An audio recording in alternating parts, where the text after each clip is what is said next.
here today with Kristin DiCenso, who is seeking re-election to the Ward 6 seat on the Springfield City Council in the April 2nd election. We appreciate you coming to meet with us today and invite you to start off by providing an opening statement about who you are and why you're seeking another term in office. Well, thank you for having me, first of all. My name is Kristin DiCenso. I'm the Ward 6 Alderwoman, and I'm actually seeking my first full 4-year term. That's a tough one to say. I am currently filling out the term of Corey Jobe, who resigned. I did win a special election. I believe it's the first special election in city council history, and I won that election with 67% of the vote. So that was definitely good days back then. I am a fourth-generation Springfield native. I have long been invested in this community. I'm a former small business owner. My dad was a teacher and a coach in this community. He also, it's funny, he owned the former Mekong Cafe, which is under renovation. That was his bar in the 50s. So that has a special place in my heart. I have 15 years of pretty hardcore public policy experience, both through the Department of Natural Resources, the Illinois Department of Transportation. I've also been involved in several volunteer opportunities throughout the city. I've served as a room mom at my son's school for 6 years. I recently served on the Bicentennial Commission at the pleasure of Comptroller Susana Mendoza. I've long been involved with the Springfield Sports Hall of Fame and several other local organizations, March of Dimes, things of that nature. So I love Springfield. That's why I'm running for alderman. I think there's great room for growth, improvement, and that's what I'm here to do. Okay. As you said, it was you're running for your first full 4-year terms. What have you found to be the most challenging part of being an alderwoman for the last 2 years? Oh, well, I'm unique. I am the only single person on city council. The city is made up of 53% single people. I am one of 2 women on city council. The city is made up of 54% females. So I feel like I provide a different perspective and a different voice on the council. I think that's evident in many of the issues I've brought up at city council. Everything from last night, the big issue was dogs again. Making the city a welcome place for everybody. I'm not afraid to take on the tough issues. We've had some aldermen. There was recently a pay increase that I voted against, and one alderman pointed out that we need this pay increase to attract people who otherwise wouldn't run. Well, this pay increase amounts to about $10 per paycheck. It's not some windfall, but he said we need different people on city council. Well, I'm a different person. I'm not like anyone else that's sitting up there. I work full-time. I'm a single mom to a 10-year-old son and 2 golden retrievers. I never leave them out.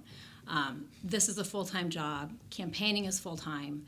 So, I have a lot going on. I have a lot of balls in the air all the time. And I think if you would talk to my constituents, they would tell you how responsive and reactive I am to their issues.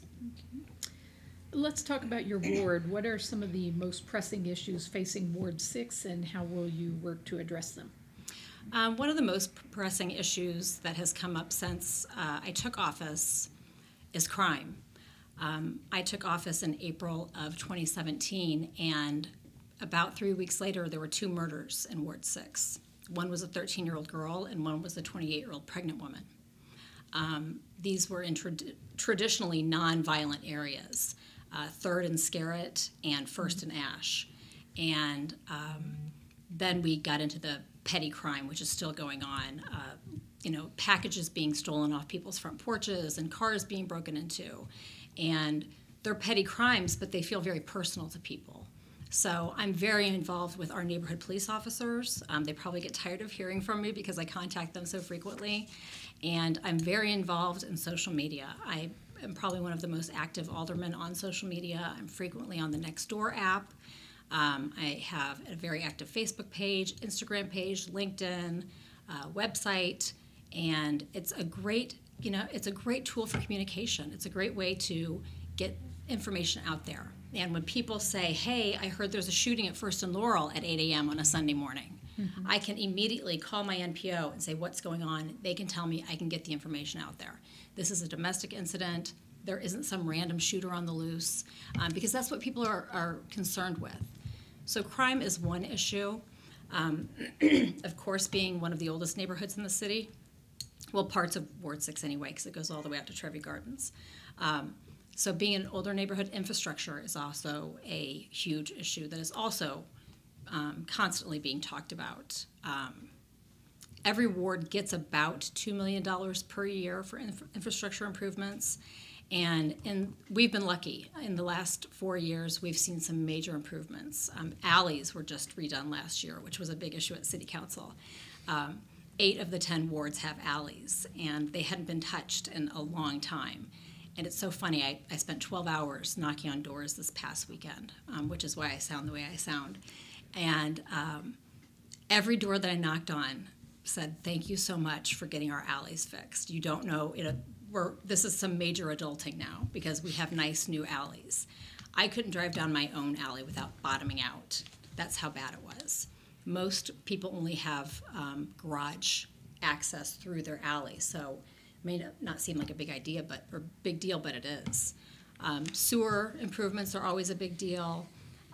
People don't understand that they're supposed to keep their own inlets clean. They're supposed to rake out the leaves and the sweet gum.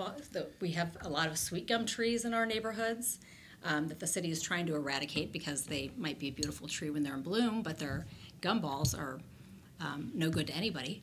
And you're supposed to take care of that yourself to clear the inlets out so you don't have street flooding. So I'm always trying to educate people about that.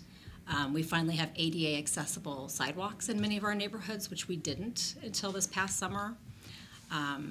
We have the high-speed rail improvement project that's going on in Ward 6. That's been, as I always say, it's the price of progress. Because Ash Street has been shut down now for quite a while, and we're excited to have that reopen, and we'll just have to start rerouting ourselves because we've been using Laurel, and Laurel's going to be shut down now. So it's always interesting to, see what people are, and I have such a diverse ward. I have $1 million houses on Williams Boulevard, and I have rentals. I have apartment rentals and house rentals. So I'm dealing with such a diverse community. And the concerns of one end of the ward are not the concerns of the other end of the ward. The big concern in Trevi Gardens is the fact that they have private streets that are falling apart and they don't know how to pay for. The concern on Williams Boulevard is going to be crime. The concern in the core of the city is going to be infrastructure. So it's a lot of different concerns for one ward. So could you, we've heard a couple of times that the council sets priorities for the maintenance, the infrastructure, streets, and that. How does that process work? Can you describe how that works? The council doesn't really set the priorities. What happens is we will come in with a list. And so throughout the year, we keep a list.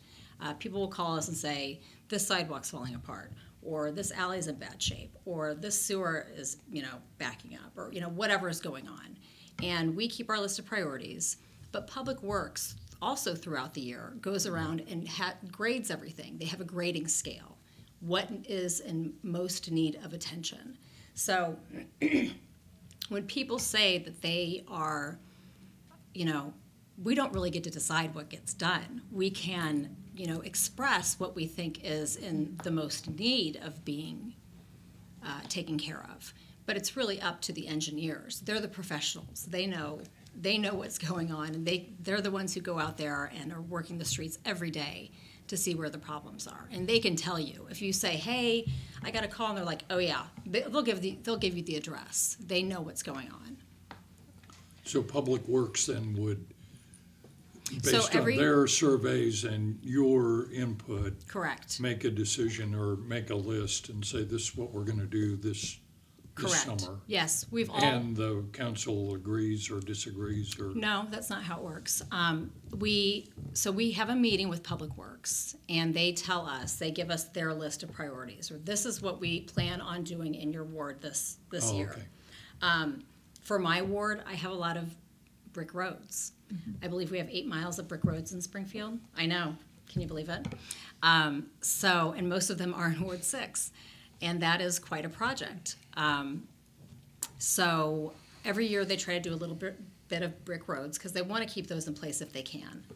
And then, there's the sidewalk, sewers, overlays, crack filling, new pavement. It just depends. But we meet with Public Works and they lay out their plan, and then we discuss, well, hey, can you fit this in, or do you think you can maybe get that into? And they say yes or no. And just like at the end of construction season this last year, I said, this alley is in terrible shape. I took pictures. I went down there. I met them out there.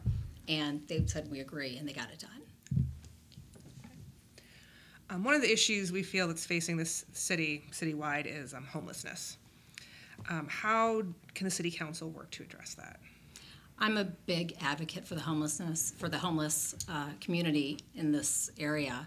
And I actually had a former homeless person knocking on doors with me on Saturday. And he has been a major advocate at City Council, and he comes to almost every meeting. And the fact that he was just willing to come out in the cold and knock on doors with me just meant the world to me. But he said, his words were, we need to keep you in office because you do such a good job for us. I voted against the ordinance that came up to outlaw homeless living outside the library or staying outside the library. Criminalizing homelessness is absurd and disgusting to me. We need to find a way to help these people, to either get them into programs. Helping Hands and the Winter Warming Center are great avenues. And they're used. They're well used. Last week, when it was extremely cold, the Winter Warming Center was open all day on Wednesday, coldest day we've had in a few decades. So, and also the HOT team, the homeless outreach officer, that is an excellent addition. It's someone who can try to figure out the needs of the individual and get them the help they need and where they need to go. If they want to go home, if they want help, if they are having mental health issues, if they're just trying to get reintegrated into society and get a job. We are only as strong as our weakest citizen. And if we can't help the people that need help, then we're doing something wrong. One of the other issues we as a board feels important is the need for economic development. Oh boy.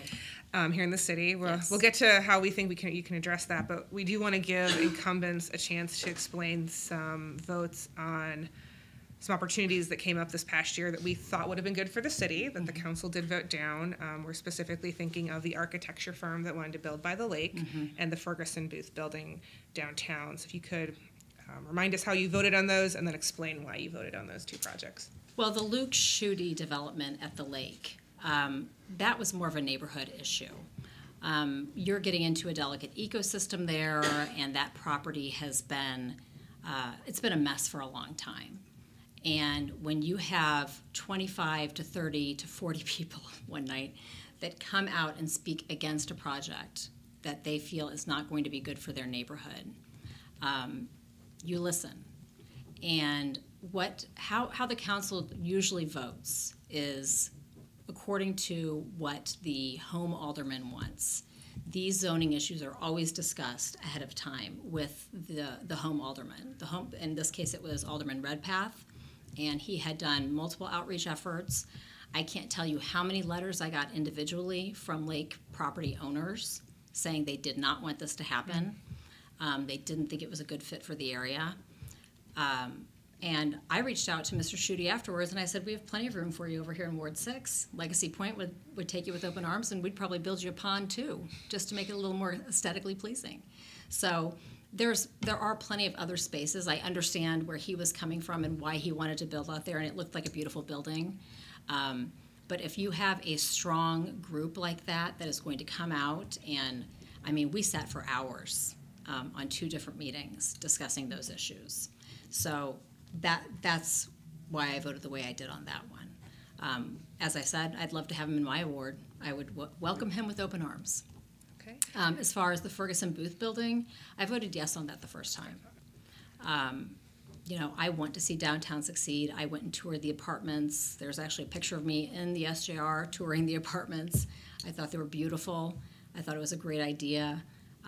I know Mr. Lawrence, I know his wife, and I thought that he was given ample opportunity to make a real go of this. And when it didn't come through the way it was supposed to, that's when we had to say, okay, what are we going to do now? And he got up in front of city council, and anyone who follows council can tell you that, he sat there and said, I screwed up. I was given a second chance on this property, and I messed up. I didn't do the right things. I fell behind. I didn't do the due diligence I should have. He didn't get his historic tax credits lined up, which is a big deal. It was a big part of the TIF component of this building. And it's a shame. It's a beautiful building. It houses one of my, new favorite restaurants, Valet. I would hate to see them go under. I was just there the other night. It's delicious.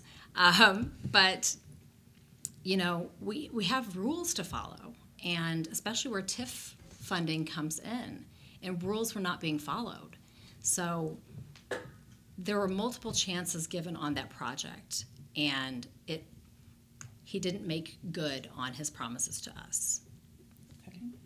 What can the city do to better attract new economic development? Well, it's interesting you ask, because this just came up at City Council last night. There is a development we're working on. There's a few developments that are moving in Ward 6 right now. The old Walco building, for anyone who isn't from here, on 2nd Street. It was Walco Music. That is in the midst of being redeveloped. The Wanless Trust has a space that they are looking to develop that was debated a little bit last night on the Shields part of South MacArthur, so the newer part. Okay. So new development's going to be coming out there. And then there's still plenty of land around Shields that is also in discussion for being developed. And I think Springfield, and I just gave you 2 examples of what we didn't develop and why. And now I'm going to give you examples of why we should develop the properties I just mentioned. The Shields area is a blank slate. Anything can go there. There's so much possibility.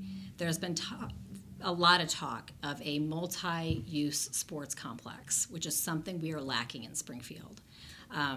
My son is not active in those types of sports, but being the daughter of a coach, all my brothers played football, baseball, basketball. They're talking about volleyball, indoor and outdoor, baseball, indoor and outdoor, basketball, hockey, all in one place. That is a major economic driver. These are people that have to travel here, spend the night, spend whole weekends with their kids in tournaments. Sports are year-round now. My poor dad is turning over in his grave that there isn't a season for baseball or basketball or football, because everything is year-round now. And there's a hotel being built right there. The hotel decided not to build a bar in the hotel, so they would send people over to Ingrained. So those people are working out there collaboratively to make sure that this can come to fruition. So there's a lot of talk around this project, and whether it gets off the ground or not remains to be seen. I have been in talks with the developer, Steve Luker, and it's a great possibility. The Wanless Trust property will be voted on next week at City Council. That involves a jurisdictional transfer from IDOT to the City of Springfield, because IDOT has rules on curb cuts. As someone who used to work at IDOT, I'm very familiar with these rules. And this is a brand new road. So transferring it over to the city is a win for the city. It's not like it's a road that needs a lot of repair, needs a lot of work. It's in great shape. If you've driven out that way, you know that it's one of the nicer roads in town. And if you're coming off MacArthur Boulevard, which isn't in great shape, you can definitely see the difference. And redevelopment of old buildings, just like Walco. That's what we really want to see in Ward 6 is, rehabbing, reusing, renewing these older buildings that can be turned into something else. We have plenty of space for it. It's interesting to see what a coffee shop can do for a neighborhood. I live right around the corner from Free Press Coffee. Drive by there right now, it's packed. There's probably, they don't have enough parking to support the business. And, you know, they're based out of Pittsfield, but it's a local business. They have a great product, and you can drive by there. They actually they closed the one on Toronto Road, kept this one open, and extended it to Sunday hours and later hours. So it's been that successful. So it's just little things that we can do, you know, to build up the city and to welcome development. We've had a few challengers in particular come in and say that they think right now the city is not business friendly, that it's antiquated, that it's too cumbersome to propose a development. What's your take on that? I don't disagree. I don't disagree with you. You know, we have to go to, and I've been through this now with a few developments. You have to go to the Regional Planning and Zoning Committee. You have to go to the Land Subcommittee. You have to go to the City Zoning Committee. And, you know, there's been several businesses that have come through wanting to locate in neighborhoods, like Harvard Park, which they want to be a neighborhood. They don't want to be an industrial park. It's a very active neighborhood. They have a very active neighborhood association, which I was instrumental in helping them form, or Neighborhood Watch Association, I'm sorry. But they don't want, you know, a machine repair shop in the middle of their neighborhood. And I don't blame them for that. So sure, they can go in front of zoning and they can zone it for that. But again, the neighborhood association is going to come out and say, we don't want that here. We want to live in a nice neighborhood. There's a million other places you can put that. And it's funny because Polly Poskin, who is the head of the Harvard Park Neighborhood Association, will say, I'll find him another spot in Ward 6, and she will. So, you know, there are many, many layers, and zoning is difficult, and there's so many different layers of zoning. There are some great people on the Springfield Zoning Committee. But, you know, a fence has to go in front of zoning. And I don't necessarily disagree with that. But they have to, you know, sometimes they're there 3 or 4 times. I've been to these zoning meetings over a fence. And to me, I'm not sure that's the best use of everyone's time. Part of the region-wide dedication to improving economic development has been the Land of Lincoln Economic Development Corporation forming. Still really getting off the ground, but how would you describe its progress? I would describe its progress right now as slow. I have talked to Eric Berglund several times, and I'm a big fan. I think he has great ideas, and I think this is going to go places, and I think he's going to elevate economic development in Springfield. This is not an easy city to navigate. If you're from the outside, and some of us in this room are, and some of us in this room aren't, but you know what I'm talking about. If you're not a native Springfieldian, you're going to have a tougher time breaking through the barriers. And I think that he has, you know, he's just getting his feet wet, and he's doing the right things. He's meeting with the right people. He's talking with everyone he needs to speak with. He's attending neighborhood association meetings. He's attending council meetings. So he's getting in there, and you know, he brings a different perspective. He came from Naples, Florida. He's been out in Colorado. He sees things very similar to the way I see things.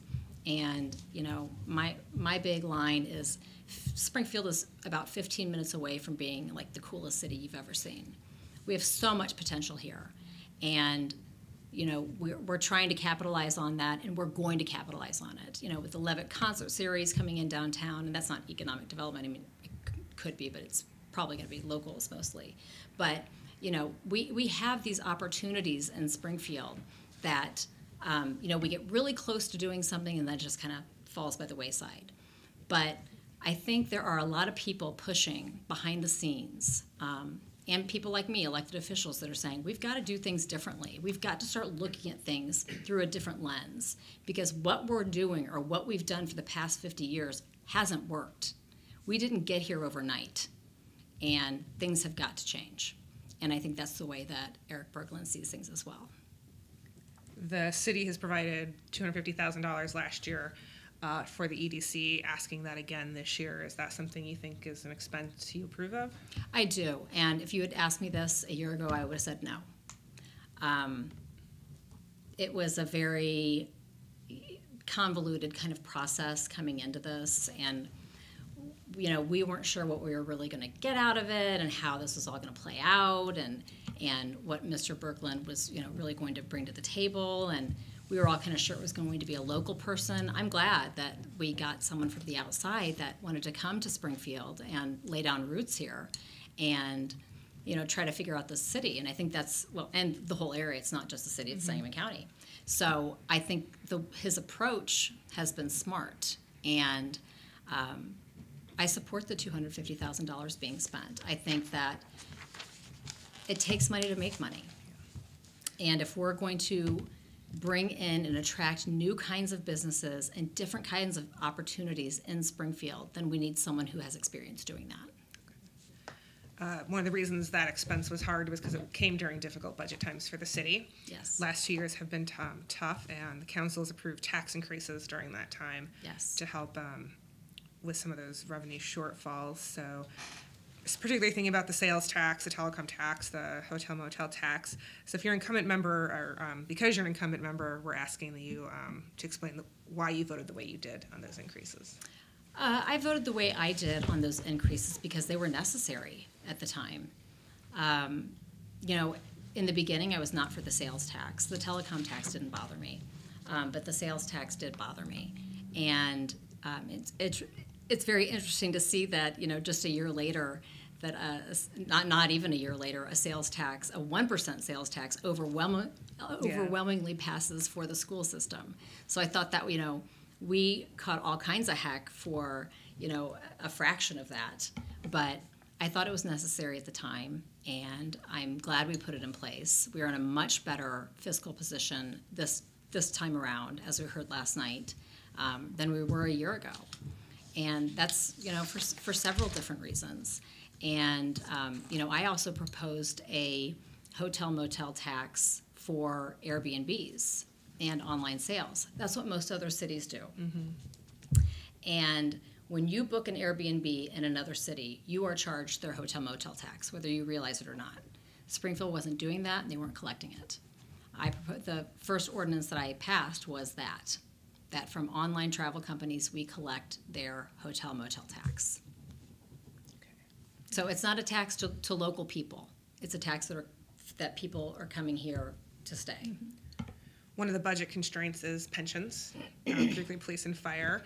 Certainly not a problem just in Springfield, it's statewide. You're limited to an extent by the legislature and how you can address this. Correct. But as a council member, what type of pension reforms do you think need to happen?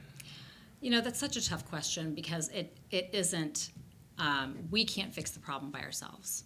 So there were 2 pension proposals put forward last night. I don't know if I can support any of them at the level that they were asking to be supported at. But I think we need to get on some sort of, we have this kind of, let's throw it, let's see what sticks to the wall kind of approach when it comes to repaying our pension debt. And again, this is something we didn't get into overnight. This has been going on. We have kicked the can down the road for the past 50 years and borrowed against our own pension systems, which is a terrible way of doing business and completely unfair to anyone who has a pension, not just police and fire. But I think we need to come up with a flat number that we pay every year that we can afford to pay. I don't think we lock ourselves into a number that we don't know if we're going to be able to pay the next year or not. With the decline of local retail sales, which is what has hit us the hardest, that along with the almost 3-year budget crisis at the state level. At one point the state owed us $12 million just for CWLP. Mm-hmm. I know if I owed $12 million on my personal home, I'd be cut off. I think we would have solved the state budget impasse a lot quicker if we had just cut off some electricity and water to a couple state buildings, my personal opinion. But I think that we need to put a realistic number out there that we pay every year and start paying it down. Okay. Because right now I'm hearing some outrageous numbers. And if we have a good year, great. But if we don't, and then we can't make that payment, right now we're, for our rainy day fund, our fund balance, we have 16%. At this point last year, I believe we were at 12%. So, that's a big deal. We've come up a lot in the past year. some things have fallen our way that we didn't expect to. So, I think we need to be realistic in our approach of how we face pensions. You mentioned CWLP. What do you see as the most pressing issues facing the utility? Oh, and boy. how should they be handled? Where do I start? Well, I'm glad we're doing the integrated resource plan. I think it's extremely valuable. I wish we would have seen the report sooner. We were supposed to see it in November. We're not going to see it now till April. The timing is a little comes into question, but I would have rather seen it in November and taken it head on. I believe that they are going to recommend closing down 31 and 32. They have already told us, they already came to City Council and said, you need to put an RFP out now for bids on renewables. So that kind of tells me the way that they're going, that what they see happening. Coal-fired plants are becoming obsolete in many places, and natural gas. We have Emberclear that may or may not be built sometime in the near future. So I think we need to look at the options that are put out there by the professionals. CWLP it's a beast, and to get your arms around what's going on out there, it's very time consuming and it's a lot of work. I'm glad that we have the CWLP committee now that meets 4 times a year. It's extremely informative. I was married to a lineman, so I knew a lot about CWLP before I ever took place on City Council, and it's an interesting beast. I'm glad we own a public utility. Any talks of shutting down the public utility, I am completely against. That would have a huge economic hit to this city, and anyone who says otherwise is just not informed on what they're talking about. Okay. Couple quick things here on what hot topics in our town, the Y Block. What do you think should go there? I think we're heading in the right direction for the Y Block. I've always said that we should have some institution of higher learning there. I think that's very important to get young people downtown, show them what downtown has to offer. I am a graduate of the University of Illinois at Springfield. I always hated that it was way far out in the sticks. To me, that was just not an ideal location for a university. I lived in California for 7 years and Chicago for a year, so city living and universities right in the middle of a city, that's what I was used to. So I think getting whether it's SIU or UIS or a combination of both, I think that would be invaluable to have in that space. Some sort of cafe there. There has to be some room left on on where the tanks are, because there has to be some green space. So we all agree on that. We're all fine with that. But I think Governor Pritzker is in support of having some institution of higher learning there as well. I don't think Senator Menard would have proposed that bill if he weren't. So, there's a new sheriff in town, and you're going to see a lot of change because of that. We already are. Okay. Capital Township, do you think it should be merged? And if so, with the city or the county? It's a no-brainer for me. It should come to the city. Okay. Wow. It falls within the limits of the city. We do have, an office of community relations that, given another staff person or two, could handle the caseload. And the way this was framed, and the city dropped the ball on the last ballot question, because the ballot question didn't ask if it should go to the city or the county. It just said, should it go to the county? Right.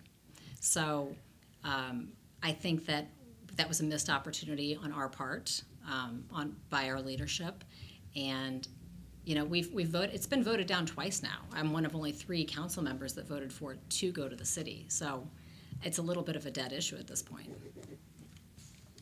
Okay. Governing Magazine recently ran a series of articles about race relations in Midwest cities, including Springfield. Are you familiar with this? Did you read it? Absolutely. Okay. What was your reaction? Not surprised. Okay. In the least. This was one of the first kind of issues that I brought up on City Council, which got all kinds of crazy play. Springfield has been a divided city for a long time, And all you have to do is look at companies, Ward 6 businesses like Hanson Engineering with their Grow Your Own program that takes kids that otherwise wouldn't have the opportunities and introduce them to STEM and engineering programs. Any business in this city could do that and should be doing that. Some state agencies do it as well. IDOT does it as well. There are ways to integrate people who don't know what opportunities are out there. And that's the problem here. The problem isn't that that people don't want to get out of, pay disparity situations. People want to work. People want to do good things. So I'm very passionate about the fact that not everyone knows what opportunities are out there, and not everyone is given the same opportunity. And I've spoken about this at length.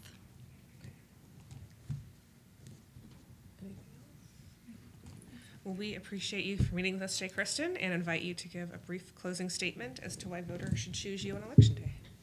Well, thank you. Thanks to everyone for their time. I appreciate serving Ward 6. I have loved my 2 years on the City Council, and I would love another 4. I think my experience, whether it be policy or interpersonal communications or just being visible and active in the community, are a plus to Ward 6. And I really would appreciate your vote. So thank you.